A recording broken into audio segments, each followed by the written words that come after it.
like I'm going like this, like this, like this, like this, like this. I've really lost my flow. This is really a lesson to me. I need to come back. I was giddy and really didn't make any notes, because before I used to like write down my notes and my thoughts and everything, because I know how everywhere, how bouncy I can be when I'm talking. Focus on me. We're back to our regularly scheduled program. The Wings Mickey Mouse Club content. We like your dream. Telling you to subscribe. This is Chubbs. Chubbs, say hi. Chubbs doesn't like being carried. Chubbsy. So that has been a recent development. So yeah, bye. Go. Hi everyone, long time no see. It's me, your girl. 3 of my nails removed yesterday, so I have 2 and 1.5. My name is Adi. Welcome to my YouTube channel. Long time no see. I posted a why I've been away video on YouTube, and I just went away again. Not too much long talk. How have you guys been doing? And I hope everybody's doing fine. So let us dive into things. Oh, did you notice? Yeah, I wore lashes. I was trying to up my game in every aspect of my life, because I just turned 25, right, bro? So yes, makeup wise included. I this makeup, it took me a while, but I'm glad we did it. Started working out again. I'm taking control of my life pretty much, and yeah, everything is going swimmingly well, and I hope it continues staying that way and it continues being that way. You know, they've been uploading a lot of Nigerian movies on Netflix recently, both recent and old, and I've been looking at them. And the other day my friend was like, oh my gosh, there's this movie Fine Wine on Netflix, you should watch it.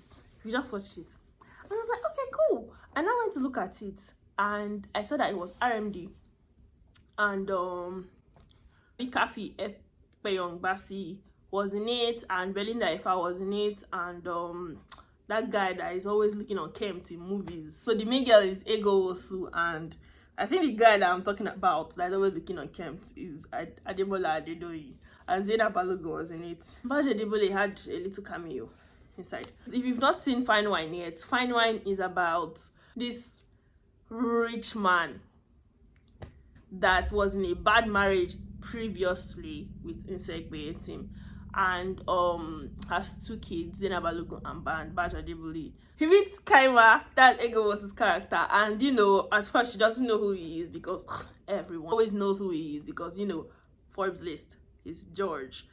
And she was kind of rude to him at first. I'm going to assume, for the benefit of the both of us, that you're making an error of judgment, thinking that I clearly am somebody that I am not.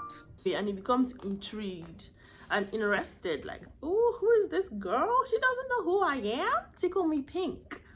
And Kama is 25. Yes, that's an integral part of the plot.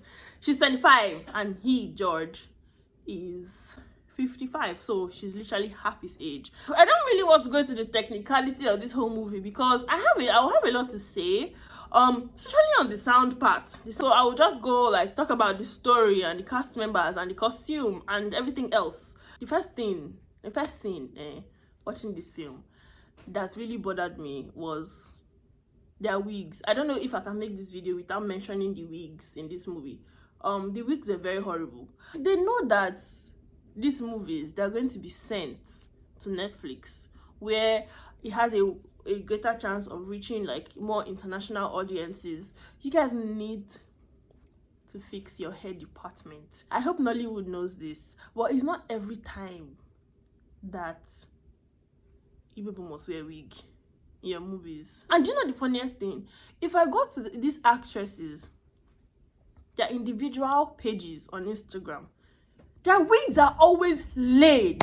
Their wigs are always making sense. Lace wear, 404 not found. But why is it that when it's not time to shoot a movie, I will be seeing everything?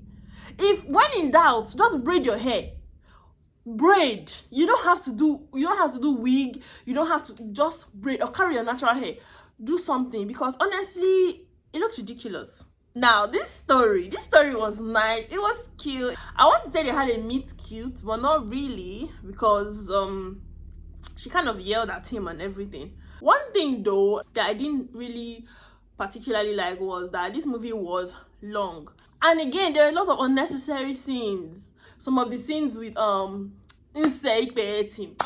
They should have just made left Nse out of it, and just made his problem be that, you know, girls are always after his money as per a rich man now. Make it a very cliche movie. Like, girls are actually always after his money, and you know, they always pretend so they can get access to his money and be his wife, because you know he's older and he's not married and everything. I want to make this comment. I was going to make a whole other video about it, but since I'm here, let me just make a little comment on this thing that I have noticed. Why is RMD always the rich man? Why is he always the rich father? Like, is it becoming something like a typecast now? Have you guys noticed? Or am I not the only one that has noticed? Because since RMD's big comeback to the screen, most of the time, I don't say 100% of the time because I've not watched every single movie he has been in since his big comeback, but I want to say 80% of the time he's acting as a rich father. Being always typecast into that role doesn't really give him the room to expand or show us his acting abilities as much anymore, because we know he can act, right? But you know, give us a little bit more range. Give us a little bit more range. They should not please box you into the stereotypical role of the rich father. RMD, help us out. I was going to make a whole video about typecasting that they've been doing lately. Like, even Uzaishi, that they are always stealing his babes. They're always stealing his girlfriend or wives in his movies. Why? But that's by the way. You guys, apart from the fact that it was too long, and I did say that their chemistry was good. Their chemistry was good. I don't want to say great, but their chemistry was really good. I really felt it. I felt it, not really. I felt it. But there were also some things I wish I saw. I don't know if there's going to be a part 2. Maybe they will show us these things in a part 2, but we'll see. I wish I saw them going on more dates. You know how we know this, like, you know, especially in this day and age, 21st century. This day of the socials. There's always a montage in romantic movies where they have this whole texting monologue thing, texting montage, where they're texting between themselves back and forth. And I also wish we saw them having more tender moments apart from that moment where he was sick and she took care of him. Yes, I wish there were a lot more bonding scenes of them. And I wish there was something. God. See, let me tell you something.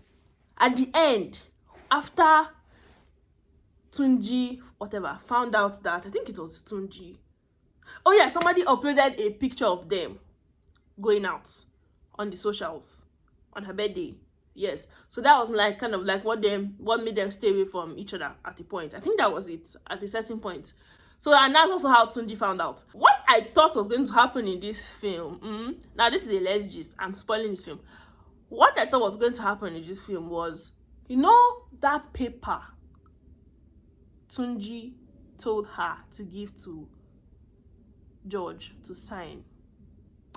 I thought that paper, that document, was going to come back and bite her in the ass, because I thought that Tunji was trying to siphon some money from him, from George, and like by making him sign a larger loan, because he didn't read the contract the first time. It was Segun reason that caught it.